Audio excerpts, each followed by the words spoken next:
Today I'm going to be, so my name's Louise Boronyak. I am the International Projects Liaison.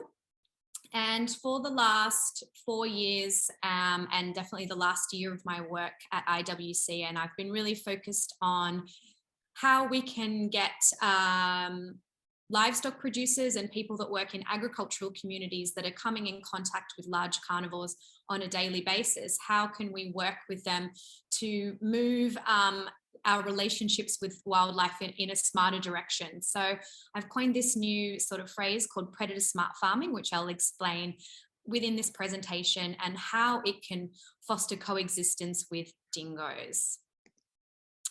So really in Australia, we really need to modernise our approach. And I'm really keen to see coexistence as a fundamental and core part of a sustainable agriculture here in Australia.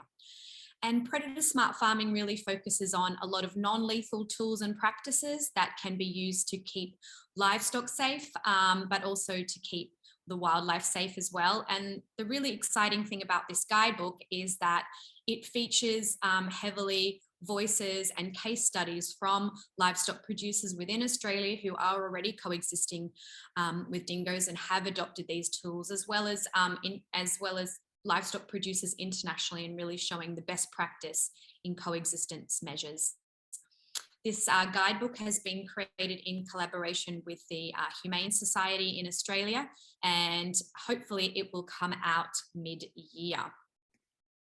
So a little bit about dingoes, and I guess just to preface my presentation and say a lot of the treatment and interaction with dingoes is very similar to what's happening across the US with wolves. So we definitely need to push things in a different direction, and that's what we're committed to at IWCN. So the dingo is Australia's largest carnivore. It inhabits a wide variety of ecosystems, and dingoes have a society very similar to human societies. So they live in family groups. There's a mum and a dad, and within that family group, there's young of different ages, ranging from 3 dingoes in a family group right up to 12 dingoes if there's enough resources. And those dingoes really maintain distinct territories. Dingoes, they have a diet that's very flexible and generalist, and that has allowed them to really survive on one of the harshest continents on the planet. So they eat wild prey like kangaroos and rabbits and reptiles, and also insects. So they eat beetles and things like that when the food in the ecosystem's low. But they can also prey on people's livestock, and that's really where we're in a conflict situation with agriculturalists and livestock producers and dingoes. So the territory of dingoes and large carnivores often overlaps with extensive livestock grazing, and that's where I've really focused my research. So in Australia, almost 51% of Australia is devoted to extensive livestock grazing. So there are going to be those interactions with dingoes as our top predator. The way that these potential conflicts, so the real and potential conflicts, have been managed is through a very wide scale and long-term program of lethal control of dingoes. And that's really taken the form of shooting, leg hold trapping, and poisoning. So the poisoning across Australia is probably the most concerning aspect. That's with a chemical called sodium fluoroacetate, known as 1080. And the problem with a lot of these lethal control methods is that they're really unselective. So they can affect both target species, which are dingoes and foxes that are non-native to Australia, as well as the hybrids of dingoes and dogs. And I guess, you know, that sort of wide-scale poisoning campaign can affect eagles. It can affect other carnivorous species in the landscape. And obviously things like trapping can affect non-target species such as wallabies and things like that. So we've really focused quite heavily in Australia on the lethal control of dingoes, and that's really crowded out opportunities for alternatives. We also have a large fence, which is the longest fence in the world. It's 5,400 kilometers. I'm not sure what that is in miles. And that's basically to keep dingoes out of areas where we've been raising sheep. And what we've seen, and what's interesting from an ecological perspective there, is that there's quite different ecosystems on one side of the fence to the other. And I guess the important take-home message here is, like all apex predators, dingoes are essential to the health and function of our ecosystems. So I'm just going to take you through, I guess, how this conflict paradigm is playing out in Australia. So in this case, human-dingo interactions are based on conflict and competition. And what I'm going to do is take you through this little circle in the middle, and then illustrate how this conflict paradigm and cycle of conflict plays out with dingoes. So dingoes are killed because they do predate on people's sheep and goats and lambs and calves. Generally, dingoes as adults, probably between 10 and 24 kilograms. So they're not really large enough to take down a full-sized mother cow, but there have been instances where that happens. So we kill dingoes to reduce that predation risk. But what happens, and as I mentioned earlier, the stable, intact family groups is actually key to reducing predation risk. So if the breeding pair, one of the breeding pair gets killed, then some of the younger dingoes might breed up. So we might potentially see more dingoes in the landscape. And you know what happens when mum and dad go out and the teenagers are left in charge? Basically, those younger dingoes that aren't they aren't skilled hunters to take down that larger prey may opportunistically switch to people's livestock, especially when that livestock's unguarded. So by killing dingoes and destabilizing their family groups, we can actually make livestock predation worse. And generally the way that's been managed is that governments and industry have put more resources and more public funds into killing more dingoes and research into how to do that more effectively. And that can tend to, again, increase that predation risk. And over time, we see that we're seeing the loss of biodiversity, we're seeing ecosystems not being healthy and functioning. So we're seeing this real ecosystem dysfunction. There's also poor human and wildlife well-being. So we've been killing dingoes here in Australia for 200 years, over 200 years, and livestock producers report that dingo predation is worsening. And it's because of this feedback loops in ecosystems. So we're not, by lethal control, we're not actually helping people's livelihoods at the end of the day. And it also creates, I guess, a lack of social cohesion within communities and a real divide between people that don't want to see dingoes killed and people that are still believing in lethal control. And obviously we see, you know, really large impacts on the welfare and conservation of wildlife because a lot of these lethal control measures, you know, result in a lot of wildlife suffering.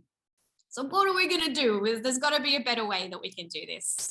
So through my research, I've spoken to over 65 different stakeholders, and a large proportion of those stakeholders have been livestock producers. And although predator smart farming has it is quite interrelated with predator-friendly farming and that really important movement, a lot of livestock producers that I spoke to they didn't really love that term. They didn't want to be friendly to something with big teeth and claws that really could affect their livelihood. So it's really important, if we want to talk to livestock producers, that we're doing that in a way that we're not automatically, you know, we're doing it in a way that's sensitive, and we're not automatically, you know, causing people to put their barriers up.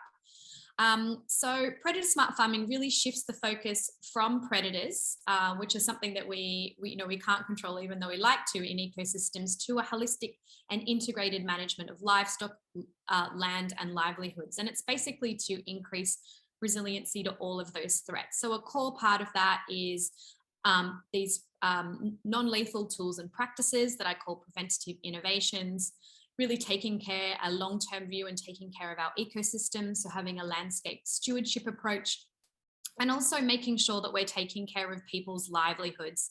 So by actually focusing on the most effective methods to deter predators. We're hoping to reduce that cost of living alongside large carnivores, and also increase the benefits of living alongside large carnivores. That's quite a mouthful. So just a little diagram here, and I just want to make a big shout out to Maria Nunez, who created quite a lot of these beautiful infographics that I'm using. She works at Chroma Studio. So what we're hoping to see with the uptake of predator smart farming is greater protection of livestock livelihoods and landscape, much greater improvements in animal welfare, because we're not seeing that suffering and relentless persecution of wildlife, better conservation outcomes, and I guess a more movement towards sustainable agriculture. And it really safeguards the role of dingoes in landscape. So we want to move to more of a coexistence paradigm in how we relate to our wildlife. For some reason, I'm not. Yeah, okay. So just really quick, the research into looking at what are these preventative non-lethal innovations is really only at the start here, and there's great researchers such as Dr. Ariane Wallach, who's on our Coexistence Council. She's also my PhD supervisor, and Dr. Bradley Smith and others that are really pioneering the research in this. So basically what measures work best here in Australia with dingoes is livestock guardian animals, especially livestock guardian dogs, and ways to change, well, not change, but to increase supervision of livestock, especially during those critical periods such as lambing and calving. And a lot of livestock rearing happens in rangeland areas which have very low rainfall. So access to water is really critical. And sometimes when cattle have to walk a long way to access water, they leave their calves behind. And it's at that point that predation can be worse when those animals are unguarded. So really making sure that wherever possible, we can make sure that livestock have close access to water and they are keeping mums and their young together. Obviously, fencing is a way. We do have a tendency in Australia to move towards exclusion fencing, which is very expensive, very high, very wide fencing that's around a number of properties, and that's actually causing a bit of an animal welfare concern. So when I say fencing, we need to be a little bit careful in that regard. Obviously, there's a lot of predator deterrents, such as what Gunga mentioned, fox lights, different sounds or different smells that we can put around to deter dingoes, and removal of attractants. So things like making sure that you don't have carcasses around where your livestock are, and making sure that you're neutering your working dogs so they don't become an attractant for dingoes. A lot of cattle producers, and I'm really heartened to see this, are moving towards just completely ceasing dingo control and not using any deterrents or anything. And they're allowing dingoes to form those stable groups, because when you destabilize dingo groups, that's when another dingo group might come in and go, wow, I'm going to take this territory. And that's when dingo predation can be worse, as well as what I mentioned with leaving the teenagers in charge. The second thing is really helping farmers, and they're already doing this in a great way, but really helping farmers understand that dingoes play a really critical role in ecosystem health and function, and that they can actually be an ally to livestock producers, because they help reduce grazing pressure from wild herbivores, and that helps to improve pasture and native vegetation. So a cattle producer that I spoke to in Willeen Station in Western Australia, Willeen Station is a very old station. It was a sheep station, and there was a bit of an issue on Willeen because the landscape had been quite degraded and overgrazed. And so when this cattle producer took over Willeen Station in 2006, he decided that the land needed a bit of a rest, and he took all the livestock off. And then he started to see the landscape regenerating, but what he was disheartened to see was that kangaroos and goats and things like that were eating all of that kind of new growth that was coming through. So they stopped killing dingoes on the property, and maybe a year after he took over the property, they started to see dingoes coming back, and slowly they started to see the dingoes playing their important role in the ecosystem. So they saw kangaroos being moved through the landscape more. They saw goats being taken out of the system to reduce that grazing pressure, as well as rabbits. And so they really saw that dingoes were an essential part of landscape regeneration. So that's lovely to see that landholders themselves are seeing those benefits of dingoes when they're not persecuting them. And of course, we need to take care of people at the end of the day and make sure that this kind of farming movement aligns to what they want and that we have a shared vision. So we really want to make sure that we're making sure that we're reducing the costs, and as I said, capitalizing on the benefits of dingoes in the landscape. This cattle producer from Noonbar Station in Queensland said that they spend zero time and resources seeking to control dingoes, and the financial outcomes we obtain, I believe, are much better than cattle producers that spend a lot of money persecuting dingoes. So we can see that there's a financial benefit as well, especially from improved pasture mass. So our new guidebook is going to feature in our Coexistence library, and I'm so excited about this library. If you haven't seen it, it's basically, and I could be wrong here, but it's where we've amassed a lot of literature on coexistence. You can search by species, by tool, so it's really valuable. It's free to use, and our guidebook will be featured here. And just so you know, I'm not making this up, here's a lot of research. And here are my contact details. So I'm just so grateful to work with an organization where my values are aligned with what the organization is achieving. And as Loretta said, we're really hoping to be at the forefront of this movement towards wildlife coexistence, to be building people's capacity, to be showing that there's old ways that we could be interacting with wildlife that's not harmful, that's less violent, and that actually has much benefits for human society and wildlife and the land itself. So thank you very much for this opportunity to present this research.